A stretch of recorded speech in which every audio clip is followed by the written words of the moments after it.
whirlwind had apparently collected its force in our vicinity, for there were frequent and violent alterations in the direction of the wind, and the exceeding density of the clouds, which hung so low as to press upon the turrets of the house, did not prevent our perceiving the lifelike velocity with which they flew, careering from all points against each other without passing away into the distance.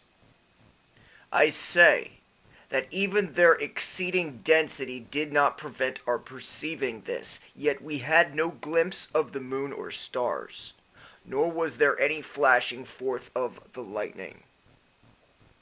But the under surfaces of the huge masses of agitated vapor, as well as all terrestrial objects immediately around us, were glowing in the unnatural light of a faintly luminous and distinctly visible gaseous exhalation, which hung about and enshrouded the mansion. "You must not, you shall not behold this," said I, shuddering, to Usher, as I led him, with a gentle violence, from the window to his seat. "These appearances which bewilder you are merely electrical phenomena not uncommon, or it may be that they have their ghastly origin in the rank miasma of the tarn. Let us close this casement. The air is chilling and dangerous to your frame. Here is one of your favorite romances. I will read and you shall listen, and so we will pass away this terrible night together." The antique volume which I had taken up was The Mad Tryst of Sir Lancelot Canning, but I had called it a favorite of Usher's more in sad jest than in earnest. For in truth there is little in its uncouth and unimaginative prolixity which could have had interest for the lofty and spiritual ideality of my friend. It was, however, the only book immediately at hand, and I indulged a vague hope that the excitement which now agitated the hypochondriac might find relief, for the history of mental disorder is full of similar anomalies, even in the extremeness of the folly which I should read. Could I have judged, indeed, by the wild, overstrained air of vivacity with which he hearkened, or apparently hearkened, to the words of the tale, I might well have congratulated myself upon the success of my design. I had arrived at that well-known portion of the story where Ethelred, the hero of the tryst, having sought in vain for peaceable admission into the dwelling of the hermit, proceeds to make good an entrance by force.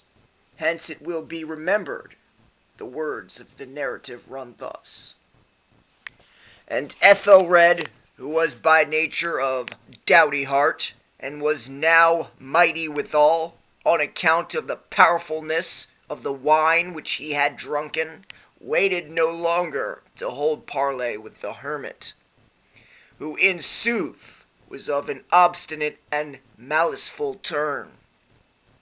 But feeling the rain upon his shoulders, and fearing the rising of the tempest, uplifted his mace outright, and with blows made quickly room in the plankings of the door for his gauntleted hand.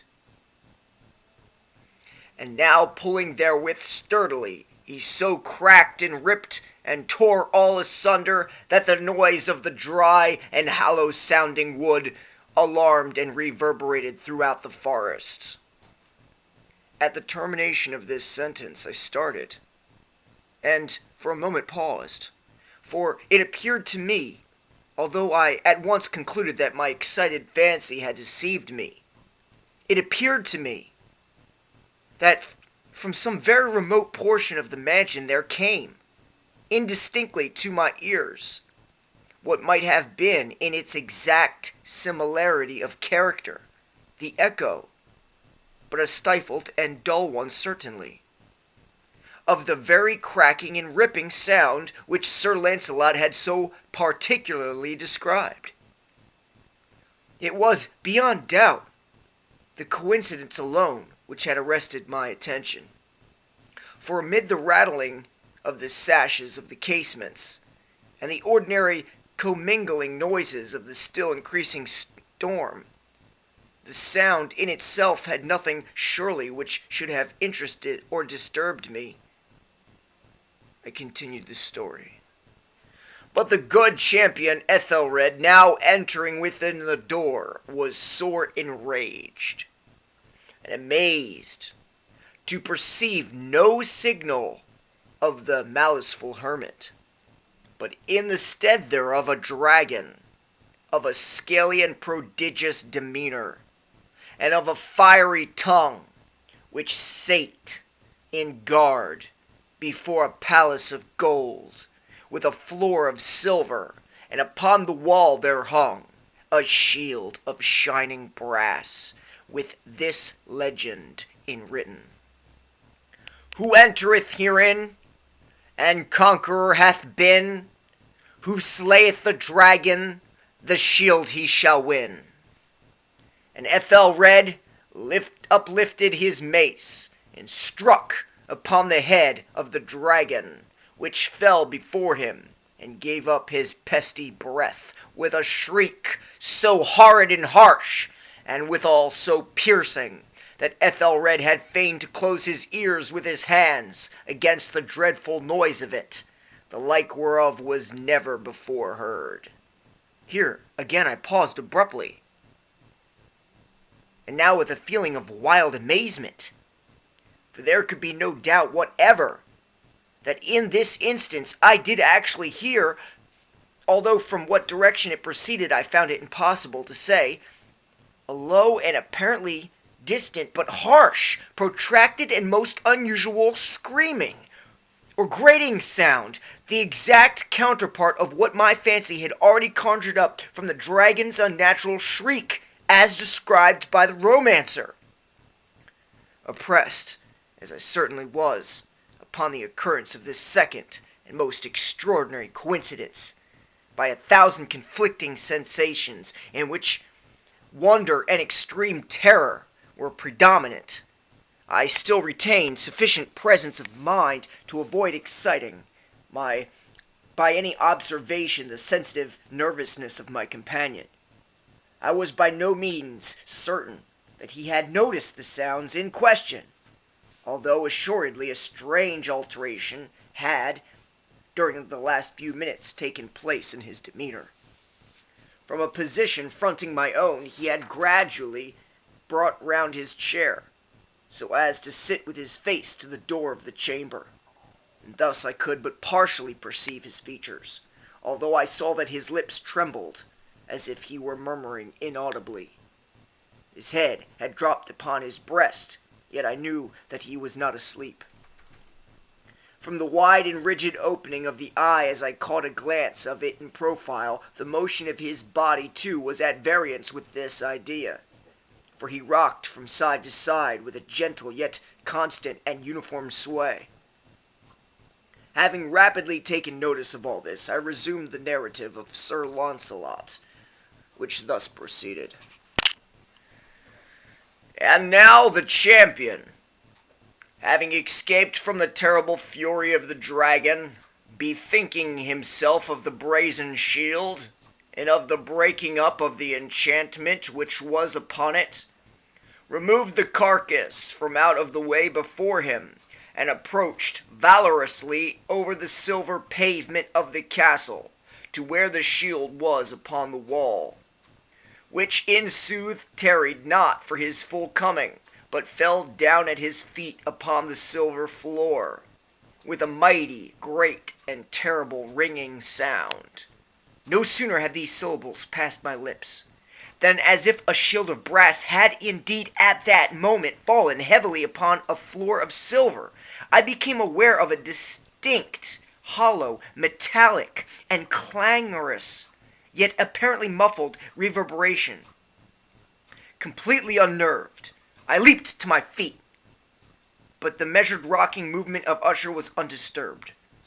I rushed to the chair to which he sat. His eyes were bent fixedly before him, and throughout his whole countenance there reigned a stony rigidity. But as I placed my hand upon his shoulder, there came a strong shudder over his whole person. A sickly smile quivered about his lips, and I saw that he spoke in a low, hurried, and gibbering murmur, as if unconscious of my presence. Bending closely over him, I at length drank in the hideous import of his words. Not hear it? Yes, I hear it. I have heard it.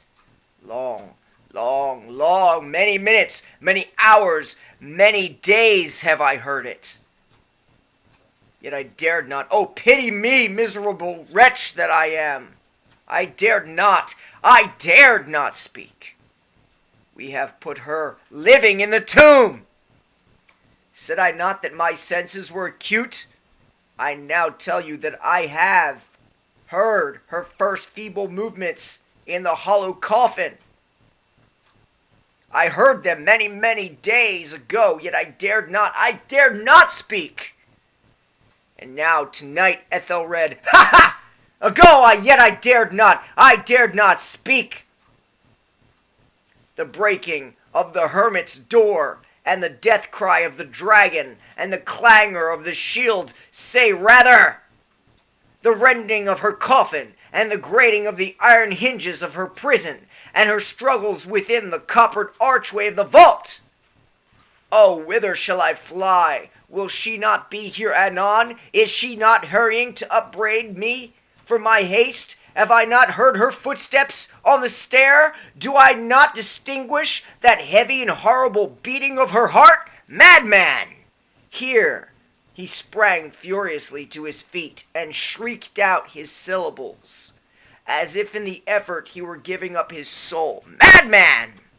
I tell you that she now stands without the door. As if in the superhuman energy of his utterance there had been found the potency of a spell. The huge antique panels to which the speaker pointed threw slowly back. Upon the instant, their ponderous and ebony jaws. It was the work of the rushing gust, but then without those doors there did stand the lofty and enshrouded figure of the Lady Madeline of Usher. There was blood upon her white robes, and the evidence of some bitter struggle upon every portion of her emaciated frame. For a moment she remained, trembling and reeling to and fro upon the threshold, then with a low moaning cry fell heavily inward upon the person of her brother, and in her violent and now final death agonies bore him to the floor, a corpse and a victim to the terrors he had anticipated. From that chamber and from that mansion I fled aghast. The storm was still abroad in all its wrath as I found myself crossing the old causeway. Suddenly there shot along the path a wild light, and I turned to see whence a gleam so unusual could have issued. For the vast house and its shadows were alone behind me. The radiance was that of the full setting and blood-red moon, which now shone vividly through that once barely discernible fissure of which I have before spoken, as extending from the roof of the building in a zigzag direction to the base. While I gazed, this fissure rapidly widened. There came a fierce breath of the whirlwind. The entire orb of the satellite burst at once upon my sight. My brain reeled as I saw the mighty walls rushing asunder. There was a long, tumultuous shouting sound, like the voice of 1,000 waters, and the deep and dank tarn at my feet closed sullenly and silently over the fragments of the house of Usher. That is the end of this reading of the House of Usher, the Fall of the House of Usher by Edgar Allan Poe. Praise be to Jesus. Jesus reigns. Praise be to Jesus. God is love. God bless. God is good.